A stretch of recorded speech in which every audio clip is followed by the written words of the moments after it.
फिर कोई नया गठबंधन के साथ चुनाव में भागीदारी करें। उत्तर प्रदेश की 25 करोड़ आबादी में जो जातियां हैं वो उन जातियों से गठबंधन किए हैं, उनके बीच में जा रहे हैं। उसी तैयारी में हम लोग घूम रहे हैं। 26 सितंबर से एक सावधान यात्रा निकाल रहे हैं लखनऊ से। उत्तर प्रदेश के 75 जिले में ये सावधान यात्रा घूमेगी। 4 टीम बनी है, एक बुंदेलखंड में, एक पश्चिमांचल, एक मध्यांचल, एक पूर्वांचल। और 75 जिले में घूमते हुए एक सावधान यात्रा पटना जाएगी, गांधी मैदान पटना। 27 अक्टूबर को महारैली होगी, सावधान महारैली। सावधान महारैली क्यों? जब सत्ता में लोग रहते हैं,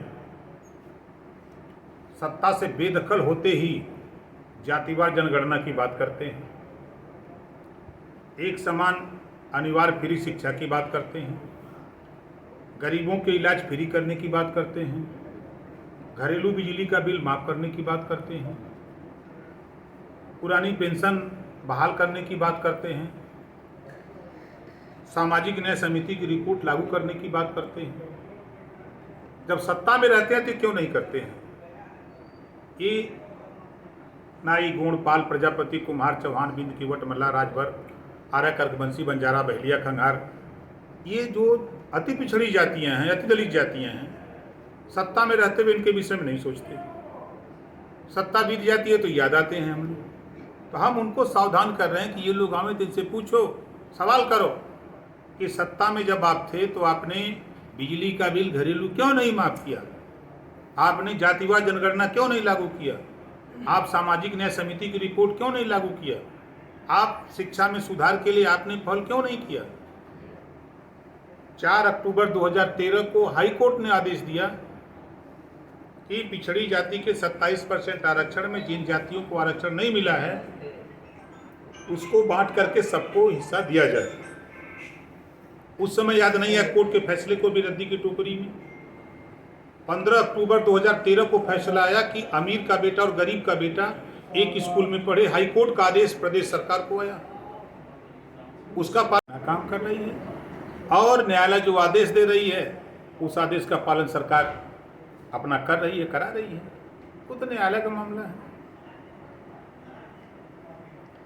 और अभी कल जो वहाँ नोएडा में जो भ्रष्टाचार के कहा जा रहा है कि भ्रष्टाचार के 2 टावर गिराए गए हैं, ये जो है सपा बसपा के शासनकाल में तैयार हुए थे और इस शासन में उसको गिराया जा रहा है।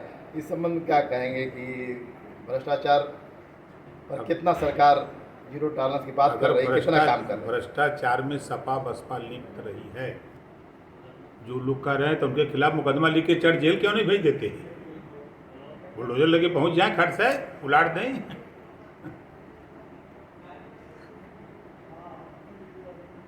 यह सरकार भ्रष्टाचार रोकने में कितना कामयाब है आपके हिसाब? देखिए, एक चीज़ तो हुआ है, जो रंगदारी टैक्स लोग बहुत तेज मांगते थे।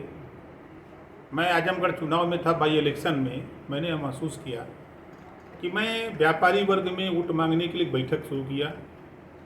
7 बैठक किया, 7 बैठक में एक ही बात आई कि हम लोग दुखी हैं सरकार से, लेकिन जाएं कहाँ? एक राहत हम लोगों को मिली है कि मोटरसाइकिल से लोग आते थे, दिन भर हम कमाते थे और मांग लेते थे, नहीं देते थे तो ले चार झापड़। इससे हम लोगों को छुट्टी मिली है, सहूलियत मिली है। तो पूरे प्रदेश में रंगदारी टैक्स मांगने की जो प्रथा रही है उसमें 90% गिरावट आई है, उसको रुका है। और दूसरी चीज, योगी जी ईमानदार हैं, कोई शक नहीं, मेहनती हैं, लेकिन अधिकारी जो है कुछ ऐसे हैं जो योजना बन रही है उसको धरातल पर फेल कर दे रहे हैं। सही बात तो यही है।